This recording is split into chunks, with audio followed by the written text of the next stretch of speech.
देखिए हमारे बीच हिंदू हृदय सम्राट, युवा दिलों की धड़कन, ठाकुर पूर्व विधायक संगीत सोम जी का आगमन हुआ है। एक बार जोरदार ताली बजा करके हमारे युवा दिलों की धड़कन पूर्व विधायक संगीत सोम जी आपके बीच जिनका पदार्पण हुआ है, एक बार जोरदार ताली बजा करके आप उनका अभिनंदन करें, वंदन करें।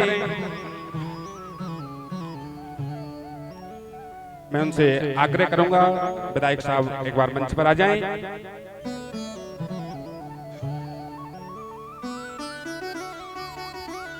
और हमारे विशांत त्यागी जी, अरविंद चौधरी जी, उनका पटका पहना करके स्वागत करें विधायक जी का। और हमारे देवी जी उनका स्वागत करें।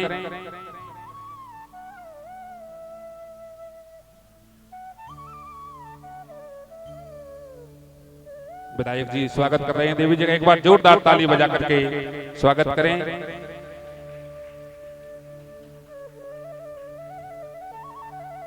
आइए हमारे बीच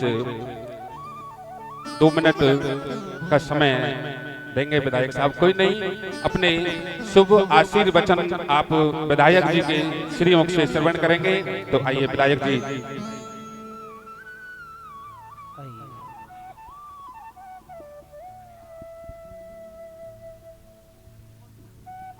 आप व्यासपीठ को नमन करते हुए मैं यहाँ बैठी हुई अपनी माताएं और बहनें आप सबको भी दोनों हाथ जोड़कर नमन करता हूँ, प्रणाम करता हूँ।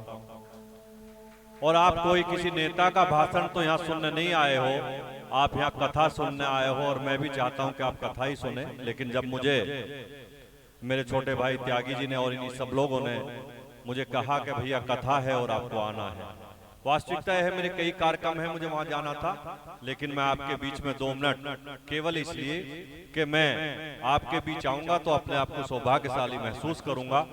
और इतना जरूर कहूंगा कि आप लोग यहाँ कथा सुनने आए। इन कथाओं के माध्यम से हम अपने संस्कार ट्रांसफर करते हैं। हम अपने बच्चों को बताते हैं कि भगवान रामचंद्र जी कौन थे, सीता मैया कौन थी, कृष्ण जी कौन थे, हनुमान जी कौन थे। अगर ये हमारी कथाएं नहीं होंगी तो हमारे बच्चों को इन सब बारे में पता नहीं चलेगा।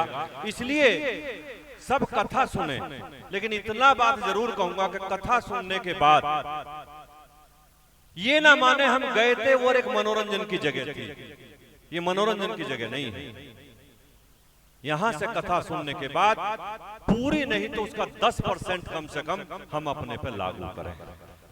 हम यहां कथा सुन के जाएं, घर में माँ बाप की सेवा ना करें, घर में माँ बाप को पानी ना दे, घर में माँ बाप को चाय ना पूछे, खाना ना पूछे, ऐसी कथा का कोई मतलब नहीं होता।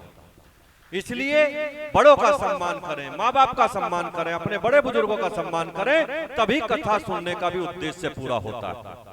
यहाँ बहुएं कथा सुनने आएंगी, घर पे जाके सास की बिल्कुल नहीं सुनेंगी, कोई मतलब नहीं, कोई मतलब नहीं ऐसी कथा का। सम्मान करो अपनी सास का, अपनी माँ का, अपने बड़ों का, अपने बाप का, अपने बुजुर्गों का सम्मान करें। यही हम लोगों के संस्कार है। हम सनातनियों के संस्कार पूरी दुनिया में जाने जाते हैं।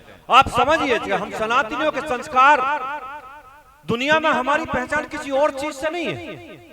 हो सकता है विदेशों में पहचान लोगों की सड़कों से होती हो, उनकी अच्छी बिल्डिंगों से होती हो, लेकिन हम भारत वंशियों की अगर पहचान है तो हमारे संस्कारों से होती है।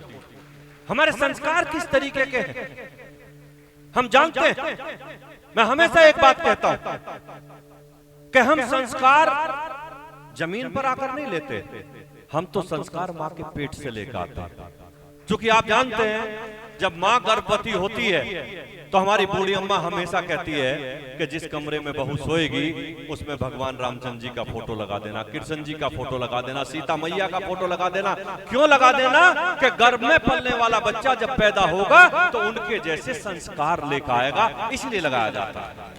मैं आप लोगों से यही कहता हूं, संस्कारवान बने, अच्छे काम करें, बड़ों का सम्मान करें, भगवान में आस्था रखें और अपने धर्म के प्रति सचेत रहें। बस इतना ही कहूंगा। आप सबका बहुत बहुत धन्यवाद। और एक बार फिर मैं व्यासपीठ को नमन करते हुए मैं आशीर्वाद लेता हूं और यहां से कोशिश करूंगा कि चूंकि मुझे दिल्ली पहुंचना है 5 बजे तक, मैं आपके बीच में नहीं बैठ पाऊंगा, तो उसके लिए भी आपसे हाथ जोड़कर माफी मांगूंगा। बहुत बहुत धन्यवाद।